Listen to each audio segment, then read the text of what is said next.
simplify I power 59 plus 1 by I power 59.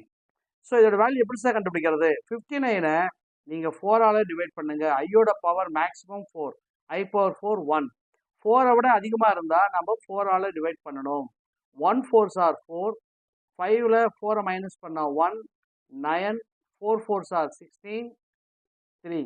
So I power 59 ஓட value I cube. So which is equal to I cube plus 1 by I cube. I cube ஓட value minus I plus 1 by minus I.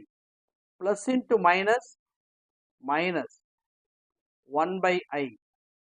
எப்பயுமே I வந்து டினாமினேட்டர்ல வரக்கூடாது sir. வந்தா conjugate எடுக்கணும். ஐயோட conjugate minus I. நியூமினேட்டர்லையும் டினாமினேட்டர்லையும் மைனஸ் I